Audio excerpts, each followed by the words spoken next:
Most will never hear this, but you're not like most. Before the Bible was sealed, there was war, cosmic, unspeakable, etched in scrolls the world was never meant to read. Hidden beneath stone and salt at Qumran, the war scroll whispers of a final conflict between the sons of light and the ancient darkness of Belial. This is no myth, this is bloodline versus bloodline, a vibration older than kings, older than time. The divine law shattered, the veil torn. Why was this scroll buried? Who fears your awakening? Listen closely, because what comes next was never meant for the eyes of the sleeping. It was never ashes that buried it. It was intention. Beneath the sun-scorched cliffs of Qumran, a silence lay coiled for centuries, thick, watching, deliberate. Not the silence of forgotten things, but the silence of things made to be forgotten. There in the shadows of Cave 11, among brittle scrolls and shattered jars, a single parchment waited, inked in war, veiled in judgment. The war scroll. 1QM they would call it later. But before numbers, before catalogs, it was a whisper made flesh. A song of swords.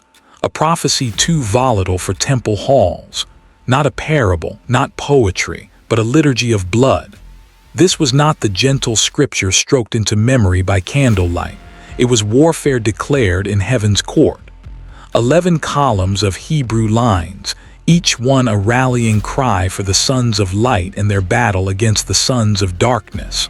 Against Belial, the lawless one, the corrupter. In its bones, the scroll bore the structure of an apocalypse not yet ruptured into flame. A war not of kingdoms, but of covenant. They had hidden it well. Hidden it because it burned too brightly against the temple's gilded veil. Hidden it because its heaven was not silent but roaring. The Essenes, those apocalyptic dissenters by the Dead Sea, they did not write for comfort. They wrote for unveiling.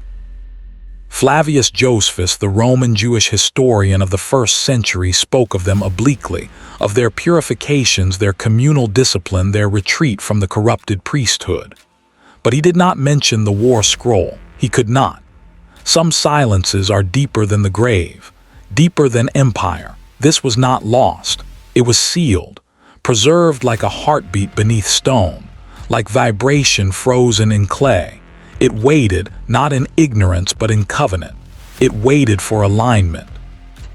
The fragment lay untouched through empire, crusade, and heresy, dormant through centuries of canon and council, until 1947, when a shattered jar exposed it like a trumpet sounded too soon.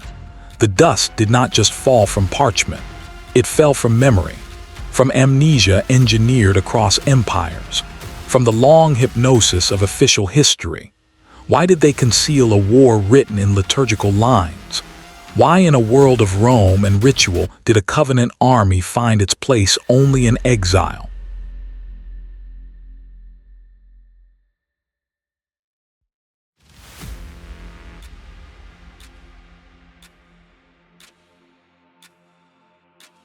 And more, if the scroll was waiting beneath ash, what else still waits beneath us?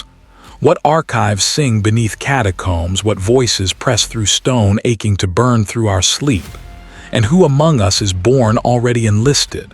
Think now what scripture lives not on the page, but waits like fire beneath your bones. And still, they watch from below. They said nothing was left, only wind, rock, and salt. Yet beneath that scorched hush of Qumran's cliffs in a cave the world was never meant to find, the war scroll waited. Not forgotten, not broken, merely sealed. It was not a scroll of prayer. It sang no psalm. It bore no comfort to kings. It was war inked in flame, a covenant scrawled between dimensions, naming Belial, naming the sons of darkness, naming every shiver that had crept through the spine of empires. Its voice was not thunder, but fracture. You had to listen to hear it. Not with ears, but with marrow, the soul's oldest sense. For some vibrations are buried on purpose, not just forgot, suppressed, because they unlock what control fears.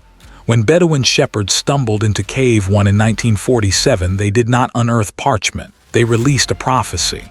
The archaeologist Eliezer Sukenik would later call the scrolls a Hebrew record from the age before the fall of Jerusalem. But the war scroll, 1QM, was older in soul than any siege. It whispered not of Babylon but of the end of systems, of corruption dressed as order, of light rising clean against the rot. This was not myth. It was map etched in alignment with temple rhythms and Levitical war codes. 7 battles, 7 years. A cosmic campaign between the sons of light and the sons of darkness. Priests robed in glory, arrayed in shining armor, led by the angel of truth, Michael, not against men, but against the dominion of Belial. The scroll names him without flinching. His lot is in darkness. His counsel is to condemn and convict. He is not folklore. He is the adversary behind every throne where justice died laughing. This wasn't folklore tucked in dusty scripture. It was strategy, ritual war mapped by sacred design. Breastplates of memory, banners of the tribes, trumpets tuned not to music but judgment. Why did no prophet preach it? Why did no council canonize it? Because this scroll told of a war not just waged in the heavens, but mirrored in institutions, in the quiet exiles of conscience, in the daily betrayals beneath temples and titles. They hid it because it named them. Not just the enemy, but the impostor, priest, the crowned deceiver, the one who smiles, while feeding darkness the keys to the sanctuary. The seal wasn't broken when that jar cracked. The seal was torn, and something eternal began to echo down the corridors of history once more.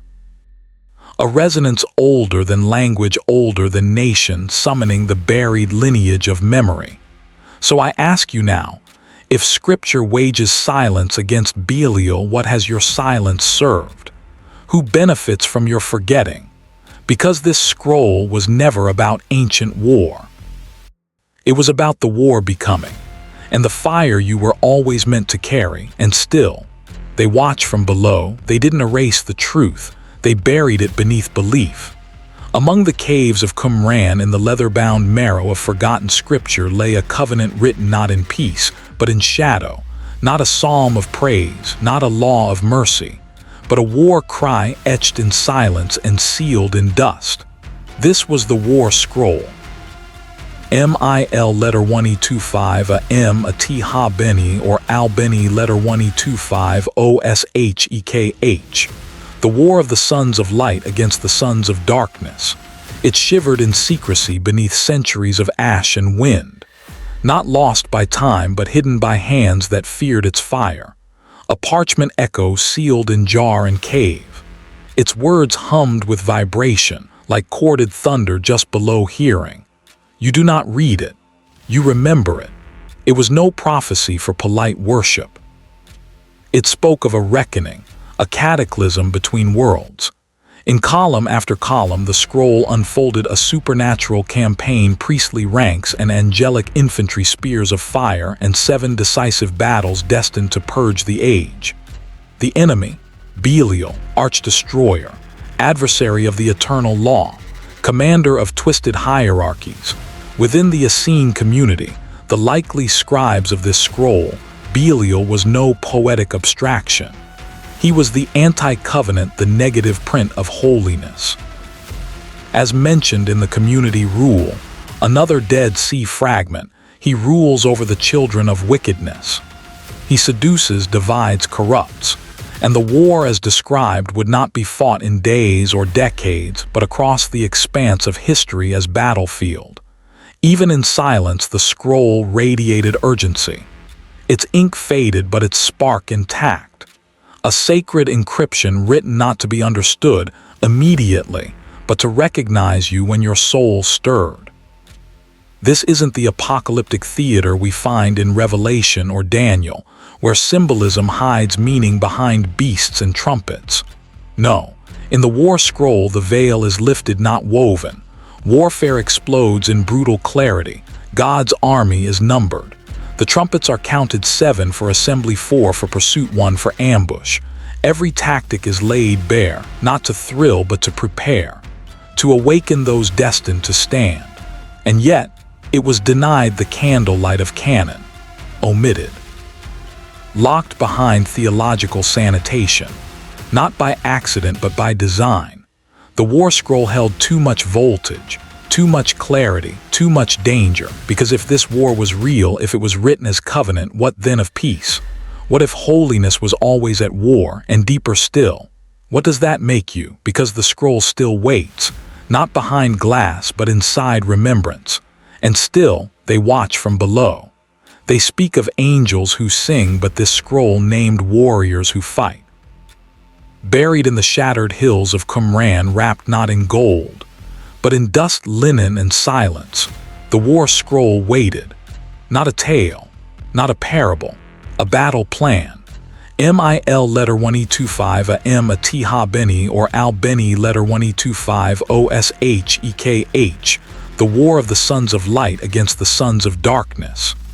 An ancient script hidden beneath centuries of forgetfulness, chiseled not in marble, but in parchment, speaking of a war that was or will be or never ended. It slept beneath strata of ash and prayer, sealed in the womb of the desert where silence hums like prophecy.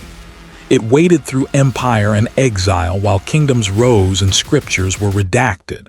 It outlived councils, crusades, and censors, not because it was forgotten, but because it was guarded, like a buried nerve inside the body of sacred history.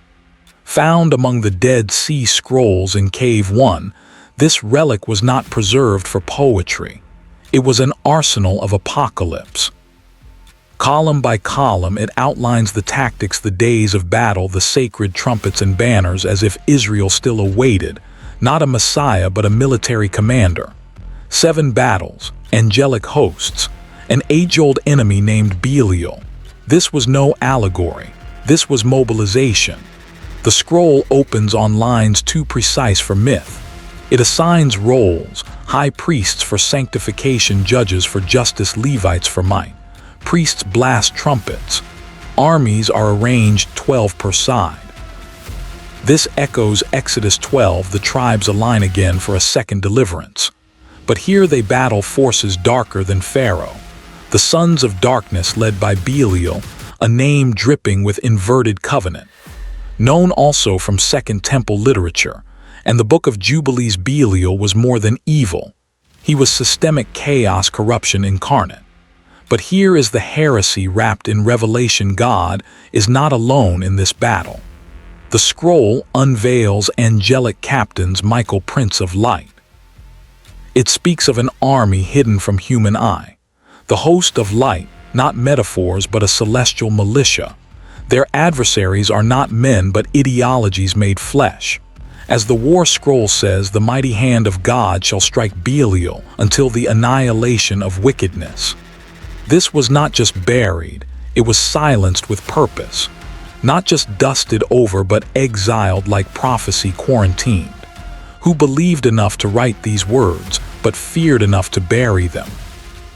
The scroll was sealed away not because it was false, but because it was too true, too loud, too apocalyptic for empire-pleasing theologians. It didn't whisper salvation. It screamed war. It named names. It shattered the margins of comfort. It trembled with something older than doctrine, remembrance. And now unearthed, breathed upon by modern air fragments turning to fire in the scholar's hand, the question remains: what if the host of light was never a metaphor, but a memory you've been trained to forget? And still they wait. They called him the lawless one. But before scripture named him, before doctrine twisted him into metaphor, he was enthroned beneath the earth. Enthroned not with gold, but with ruin. Belial. In the war scroll, hidden for 2 millennia in the caves of Qumran, his name burns like a coal across every line.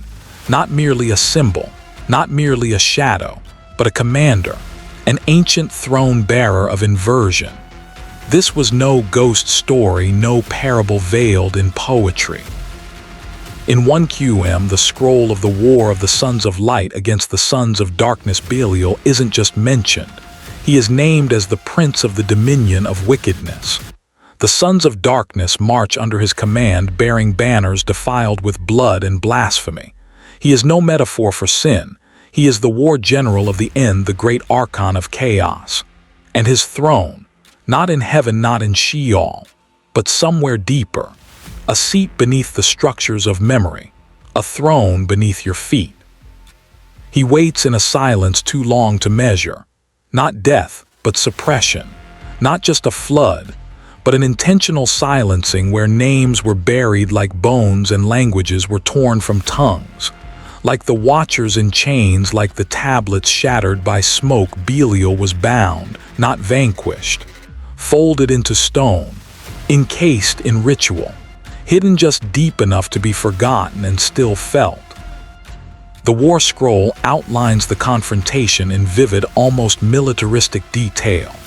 7 battles cosmic in scale between the forces of light, led by the sons of Levi, Judah, and Benjamin, and the armies of darkness ruled by Kittim and lit by Belial's fury. Found in Cave 1 with the other Dead Sea Scrolls, this manuscript speaks a language older than empire, warning of a war already underway, not among empires, but beneath the skin of time. And how could Belial be reduced to a devil with horns when the scroll calls him the angel of hostility? In earlier Hebrew texts, his name simply meant worthless, but in the intertestamental apocalyptic vision, especially seen in the Damascus document and fragments of the Book of Jubilees, Belial becomes something far deeper, the seducer of nations, the false high priest of corrupted rituals. To the Qumran community, he was real enough to fear and real enough to resist. They didn't cast him out with fire. They closed the earth around him, sealed him in ritual, bound his name within scrolls and clay. They buried not just ink but intention, an act of cosmic delay, of prophetic deferral. But now the clay is broken. Now his name breathes again through dust and dread. So ask yourself, child of remembrance, if Belial takes the throne beneath, who dares guard the covenant above? And when that throne begins to tremble, who among you will still call the stars your home?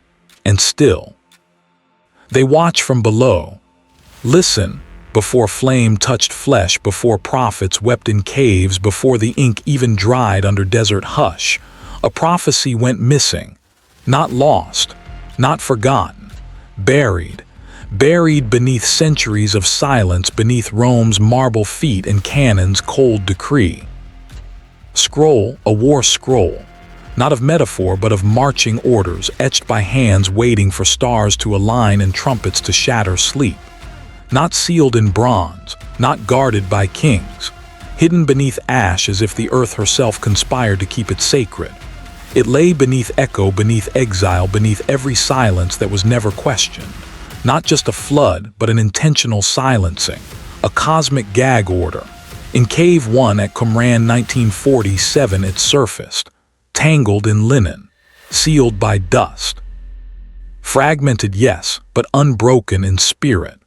The 1QM scroll, as scholars named it, but its ancient name, MIL letter 1E25 a M a T ha Beni, or Al-Beni letter 1E25 OSHEKH, the war of the sons of light against the sons of darkness, a title so heavy it bends the air.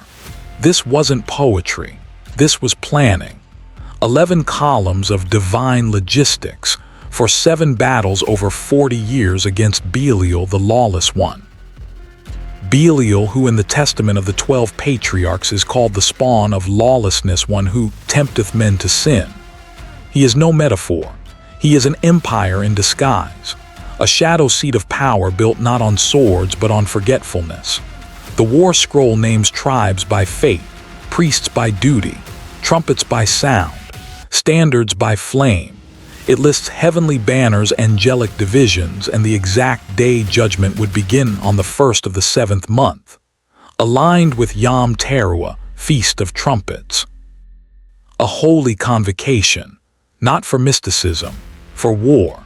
And here's the haunting contradiction: this scroll was written by exiles, outcasts wandering the Judean wilderness, a people cast from temple and throne. Yet they held the map to the final cosmic reckoning. Not Rome, not Jerusalem, not even the Pharisees or Sadducees. What if the real authority was smuggled into caves, not seated in courts? What if the Son of Light wasn't a man but a lineage, and you are its echo? Why write a war of angels in the age of Caesar? Why prepare a battlefield heavenward, unless you believed judgment was ticking under your very skin? So ask yourself who buries sacred orders beneath stones no one is meant to lift, who hides divine timing in fragmented scripts and fractured covenants, and more importantly, who still guards that memory in silence, in exile, in blood. And still, they watch from below. They say the stars sing. But what happens when even the stars fall silent? There was a day, unmarked in calendars, unspoken in synagogues, when the heavens withheld their song. A silence older than stone embraced the world. Not absence, not peace, a pregnant stillness, a cosmic holding of breath. And beneath that hush, under ash and sand buried in the cliffs of Qumran, lay a script that dared to name the silence MIL letter 1825, a MOT, the War Scroll. A battle manual for angels and men, penned in ink and fire between the sons of light and the sons of darkness, between the children of Zadok and the legions of Belial. They found it wrapped in linen, tucked into the womb of a cave as if awaiting resurrection, shielded from time's corrosion by desert breath and divine intent. A vault sealed not just by stone but by silence, ritually hidden like the ark once vanished beyond the veil. For centuries it waited like a blade buried in the spine of the earth. This was no allegory, no pastoral parable. This was tactical warfare drawn in divine precision. Descriptions of formation, the 7 battles to come, trumpets of alarm, priestly garments, blades kissed by covenant, a cosmic campaign not imagined but remembered. The scroll speaks of Belial, that ancient adversary, not as fiction but as function, as the architect of rebellion. You made Belial for the pit, declares the community rule. But why would a force of darkness be permitted if not to separate the faithful from the false? So the question is not if war will come, but whether we will recognize it when it does. Because this is not war in the kingdoms of men, but in the fault lines of spirit, between remembrance and forgetting, between covenant and comfort. Here is the contradiction. This scripture of war was hidden not by enemies of the faith, but by its guardians, protected from Rome, preserved from corruption, guarded even from the laity. Because to read it is to remember a story that was never allowed to end. The War Scroll does not offer peace. It does not soothe. It cries out like burnt incense in a windless room, and then it stops, abrupt, incomplete, like a trumpet silenced mid-note. Scholars know this. The scroll ends mid-strategy. It's a script waiting for its final act, or a weapon waiting for the right hands. Some say the silence was mercy, others a warning. But in the stillness between breaths you can hear it, not nothing but watching. A gaze, a reckoning. The pause before the curtain rises once more. So why did the heavens fall silent? Was it fear? Was it mourning? Or was it the stillness of a courtroom before the verdict? My friend, what if the heavens did not sing because they were watching? And the question that echoes from that silence to now, are we the generation meant to finish the song, or face the silence? And still, they watch from below. They said it was poetry, an ancient fantasy locked in fragments. But the War Scroll was never meant to entertain. It was a dispatch from the abyss. A battle plan written in flame, sealed beneath desert stone, until the silence cracked. This scroll, 1 QM in the catalog of Qumran, waited with teeth clenched behind linen and limestone. Discovered among the Dead Sea Scrolls in Cave 1, it didn't chant psalms or whisper peace. It roared prophecy.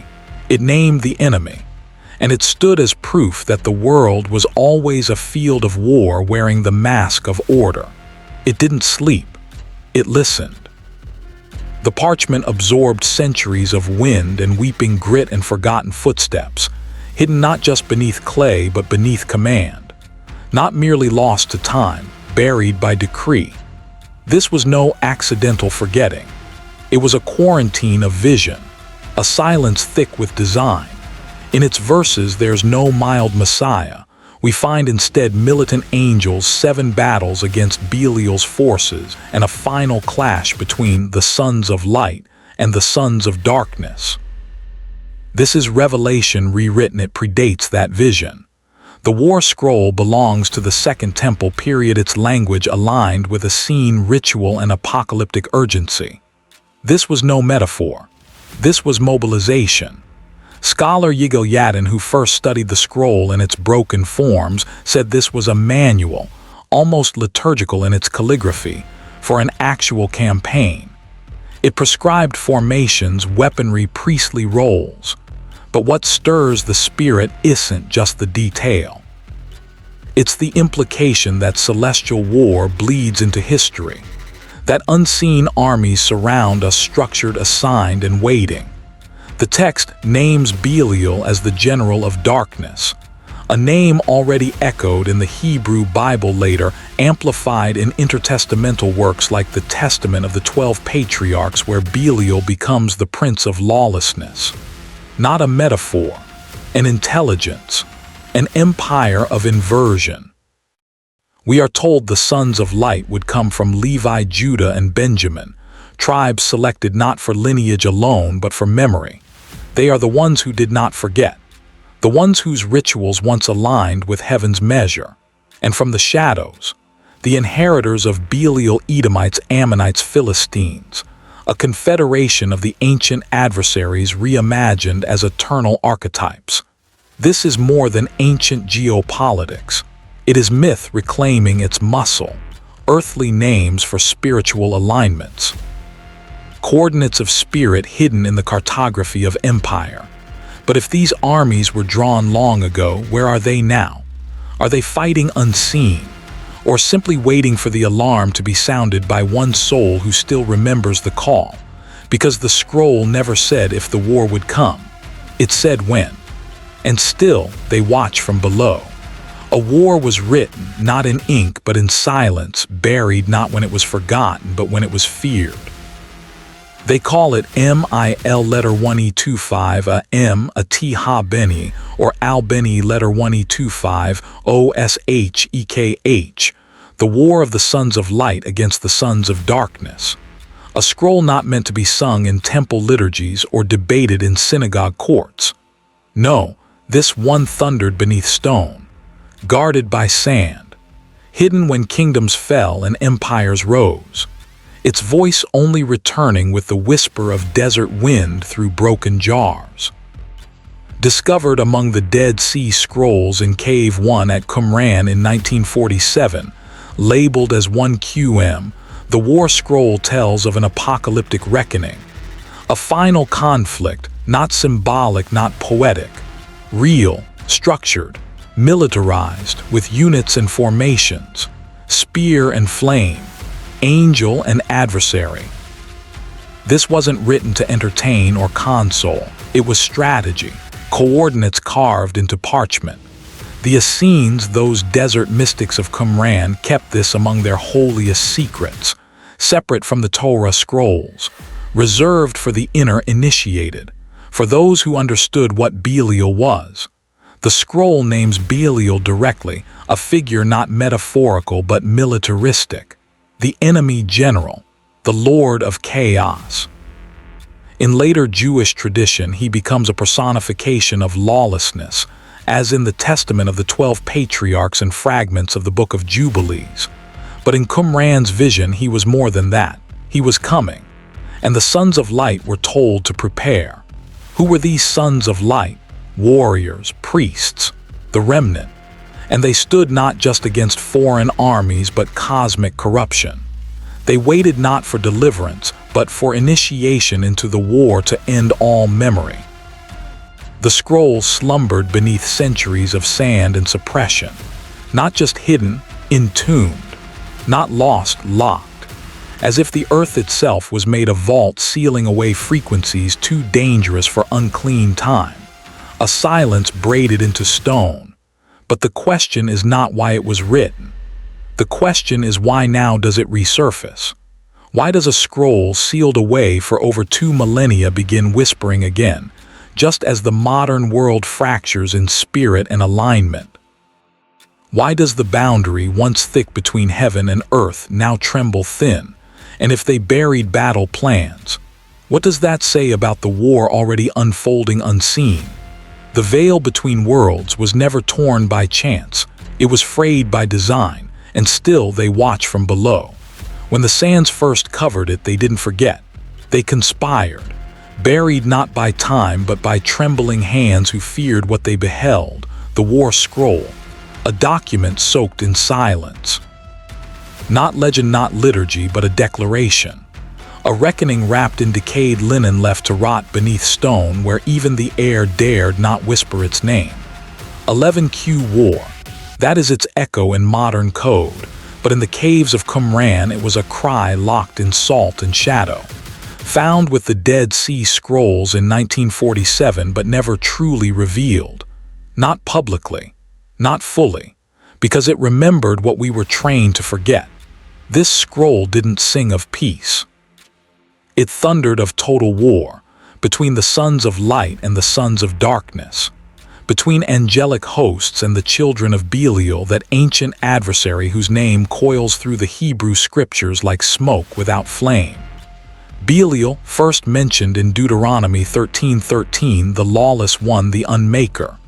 In the scroll he commands an army, not metaphorically, not allegorically, but militarily, an empire of desecration set to clash with YHWH's remnant. The text outlines not just war but strategy, divisions, formations, 7 battles across 7 years, a priest blowing the trumpets of calling, remembrance, and campaign, every sacred object wielded like a weapon. This was no dream, it was doctrine, a battle map from a priestly apocalyptic sect, likely the Essenes, who fled Jerusalem's corruption to the Judean wilderness carrying this explosive prophecy in clay jars as if guarding divine TNT. Others found scrolls of psalms and purity. This one carried thunder, a voice tuned for the end of days, a clarity too sharp for consensus. Its words weren't preserved, they survived. Through cave collapse, through empire, through curated silence. Even fragments bleed in tension. The paleontologist Yigal Yadin, who studied the scroll in the 50s, called it a manual of military organization against the forces of darkness. And yet even he sensed this was not just literature. It was liturgy reborn in battle cry. Historians stitched it into the past. But what if it was never meant for their textbooks? What if it's ours? Beneath the limestone where it lay, memory bleeds like sacrificial oil, reminding us that silence can be surgical. That exile can be engineered. That forgetting can be designed as precisely as scripture. And if truth was buried, was your name buried with it? Can you feel it? That stirring beneath your ribs, that flicker of dread and déjà vu. Something older than thought, a vibration through bone. A whisper that's never used your ears. Because if this scroll names the end, the battle, the choosing, then what side did your spirit choose before your birth forgot its oath? And still, they watch from below. It was never just parchment and ink. It was a war cry sealed in the dirt, camouflaged as silence. Beneath the caves of Qumran, where the desert wind forgets to breathe, there slept a scroll that did not belong to time. Buried in cave one behind jars and calcified hope, this scroll shivered with a tremor older than Rome, older than the priesthood, older even than exile. The ancients named it MIL letter 1E25, a M, a T Ha Beni, or Al Beni letter 1E25, OSA EKH, the war of the sons of light against the sons of darkness. But among the initiated, it is known by what it awakens, not what it's called division. This was not prophecy meant for passive recitation. It was a tactical manual for apocalypse, a battle plan etched by hands that trembled not from fear but from revelation. 11 columns intact, naming tribes, numbering years, outlining the sacred sequence, 3 attacks by the sons of darkness, then the counterstrike of the sons of light. This was a mirror to the book of Daniel, a cousin to Revelation. Yet it was denied entry into the canon, exiled by the keepers of orthodoxy, perhaps because it did not flatter kings or promise peace but called forth war. It named the enemy by name Belial, the worthless one, the broken law, and something in the earth remembered. The ground held its breath as centuries passed. Rain touched stone but did not pierce. Time moved around the burial site like a circle drawn in salt. Scrolls that spoke of prayer, purity, martyrdom, they surfaced, but this one waited as if it knew, as if some covenant had been breached and this was the sealed consequence. In the war scroll, Belial isn't metaphor. He isn't sin personified or devil as symbol. He is commander, entity of darkness, a being with dominion over the earth's lowest orders. This aligns, strangely strategically, with the later mentions in Second Temple texts like the Testament of the 12 Patriarchs, where Belial is depicted as the ruler of lawlessness. Yet here in this scroll he is militarized, armed, central. Why was this text sealed away? Who choked its message before breath found echo? Some scholars suggest its militarism was politically dangerous during Roman rule. But beneath that argument lies something quieter, heavier. Perhaps it was its clarity. Perhaps truth spoken too plainly is more lethal than myth. Because this scroll does not ask humanity to wait. It commands alignment. It demands war with self, with system, with shadow. This is not light that comforts. It is light that cleaves. It separates bone from marrow, mask from face. So the question rises like a sword from sacred ground: are you drawn toward the light that heals or the light that divides? And still, they watch from below. It was never a legend. It was a warning etched in dust, sealed in jars, swallowed by caves and forgotten until the sands yawned open. The war scroll, known to scholars as 1QM, but to the initiated it is no mere manuscript. It is a war cry fossilized in parchment, a gospel of steel sutured with silence. Unearthed from Cave 1 of Qumran in 1947, it was buried not just in stone, but in fear. One of the first of the Dead Sea Scrolls to be discovered, yet the last to be truly heard with spirit-bound ears. Why? Because it dared to name names. It spoke of Belial, of the sons of darkness, of a final war between the children of covenant and the architects of corruption. This was not poetry. This was insurgency. The scroll describes a brutal divine conflict between the sons of light, led by the priestly sons of Levi and the Davidic line, and their cosmic antagonists. Led by Belial, whose name in Hebrew means worthlessness, yet whose power cast shadows far beyond allegory. This enemy was not a metaphor. In the Book of Jubilees, Belial attends heavenly councils. In the testaments of the 12 patriarchs, he poisons nations. In the war scroll, he marches, he commands, he slaughters. And the army of light, 12 tribes, trumpets of calling, standards of flame, ritual garments soaked in prophecy. This was no generalized battle of good versus evil. This was liturgy weaponized. A sacred symphony of swords organized in 7 phases, unfolding over what the scrolls declare to be a 40-year campaign. Not sudden, not spontaneous. Divine warfare, slow and sovereign, like fire crawling beneath the earth before erupting. Why was this text sealed for centuries? Hidden beneath lifeless salt and scorched stone where even memory dared not dwell. Because it does not speak of peace. It speaks of reckoning. Where modern scripture often offers endurance, this scroll offers engagement. A call not to wait quietly but to wage righteously. Think of that. A sacred text not preserved by church or temple, but entombed by rebels at the edge of Rome's empire. a vision too dangerous to canonize, too vital to destroy. As if the parchment itself carried frequency, each letter humming with unrest vibrating beneath the skin of centuries. Can you feel it? The heat of judgment spiraling from parchment. The moment when time no longer unfolds but ignites. What if the war scroll wasn't meant for them? What if it was meant for you? And still, they watch from below. It was never a legend. It was a wound sealed in scroll and silence, buried not just beneath stone but beneath regimes of forgetting. In the Judean desert at Qumran, a war was whispered into parchment, but not for kings, not for priests. It was written for watchers, for angels in exile, for those who still remember the sound of heaven breaking. The war scroll, 1QM as scholars tame it today, lay dormant for over 2,000 years. Hidden in Cave 1, its cloth-wrapped body cracked under the weight of centuries, but its soul burned on.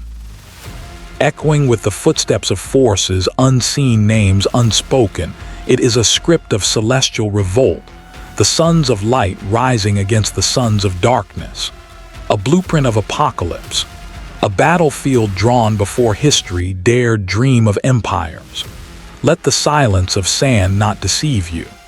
This text, retrieved in 1947 in the windswept ruins of Qumran near the Dead Sea, was part of the greatest unearthing of suppressed scripture in modern history. With it came fragments of Enoch jubilees and priestly orders unlisted in our Bibles. But it was the war scroll that carried an electric charge.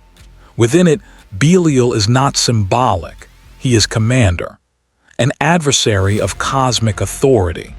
In line with Deuteronomy 13:13, where sons of Belial are harbingers of corruption, the scroll gives him rank, mission, and army.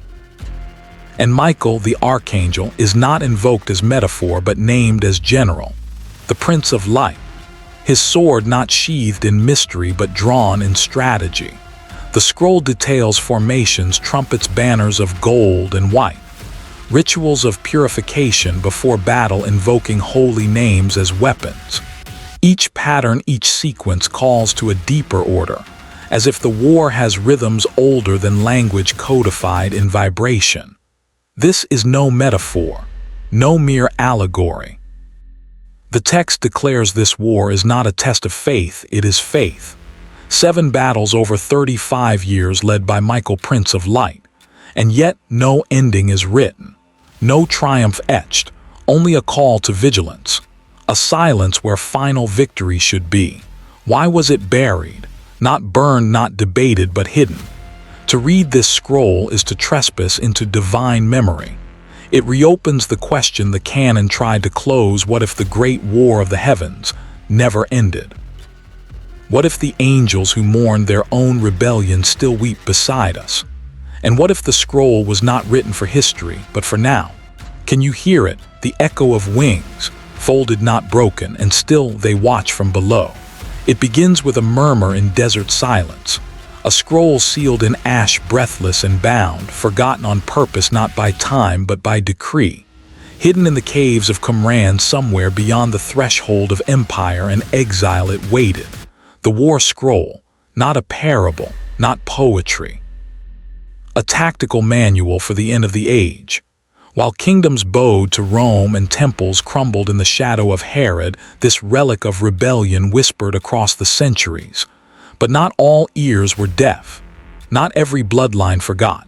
It waited beneath centuries of silence, buried not just by earth but beneath the weight of unpermitted memory, silenced like a prophet at the gates. It was more than concealed, it was quarantined, cordoned off from history like forbidden fire.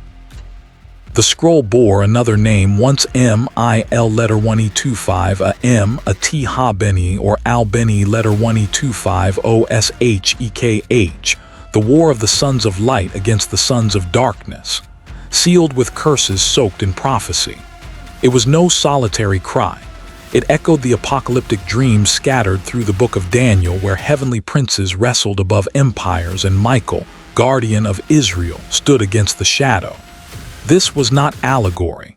It was strategy. 7 battalions of light. Priestly trumpets forged in divine order. Precise formations measured by heavenly numbers. Instructions written not for inspiration but for execution. The scroll reads not like myth but mobilization, as if the ancients expected war to erupt not in metaphor but in dust, blood, starfare. But who remembered? Who dared carry its memory through centuries when angels were banished from sermons and names like Belial were purged from polite theology? A bloodline remained, not royal, not crowned, but chosen. The Yakhad, the community the keepers described in the Damascus document, lived by sacred separation. They were watchers of time, waiting not for Messiah meek, but for Messiah militant, an anointed priest who would sanctify the battlefield. Some say their descendants passed down fragments through desert monasteries and forgotten teachings, not by name but by rhythm, chants and visions echoes that refused cultural amnesia. Like flint sparks beneath a stone floor, memory flickered beneath the feet of centuries. Not erased, deferred. This is not about genealogy. It's about memory encoded in the soul. A vibratory echo that defies extinction. A spark that refused to die even when the world forgot what it feared. The war scroll survived not just in parchment but in dream, in exile, in the bloodlines that remembered. And you who feel this stirring must ask what lives in your memory that was never taught. What war have you been conscripted into without ever knowing the call? And still, they watch from below. It was never meant to be seen, not by kings, not by priests, and certainly not by the blind machinery of empire. Hidden deep in the scorched sinews of Qumran, beneath eons of desert silence and apocalyptic dust, a scroll endured, unspoken, unread, but never undone. The War Scroll. 1QM. A war manual for a world most never believed existed. A prophecy for an army that never wore names. It waited sealed in clay, and absence its ink composed of both fire and warning. No psalm opens it. No grace softens its call. It begins with a declaration of annihilation, a reckoning between the sons of light and the sons of darkness, between the true covenant and the shadow of all that mocks it. Not metaphor, not morality play, but meticulous battle lines, 7 phases of divine combat, each choreographed as if by heaven's own general. The scroll speaks not of Rome nor of Caesar, but of Belial, the dark opposer, the spirit of lawlessness. Known in the testament of the 12 patriarchs, and further shaped by the Dead Sea sectarians, Belial emerges not merely as a symbolic evil, but a cosmic rival, a commander of perverted dominions. His armies aren't purely flesh, they are ideas, systems, inversions. His throne is not only beneath the earth but buried in every surrender history mistook for peace. And so the scroll was hidden, buried not merely beneath stone but beneath centuries of theological sleight of hand. Not lost but locked, like a cipher waiting for the initiated. The War Scroll could not thrive in a theology of comfort. You won't find its verses in the Sunday lectionary. Its visions were too wild, its God too militant, its hope too sharp. For this was not the wallpaper of peace, but the blueprints for thunder. Why else would it remain unspoken for 2 millennia? Its text known only to the Yakhad, the secretive sect that modern scholars associate with the Essenes, a people foreshadowed in Josephus, elusive in Rome's conquest, but echoing with the same word war. They saw themselves not as monks retreating from culture, but as soldiers in waiting, watchmen at apocalypse's edge. They studied stars not for science, but for signals. They read time as one reads fractures in glass, symptoms of a soon-breaking world. So why was this scroll among all others hidden so far from empire's eye? Who decided its voice was too dangerous to include? And now that it has risen from the ash, no longer sealed but trembling in the light, Who will dare to read it with unshaken eyes? And still, they watch from below.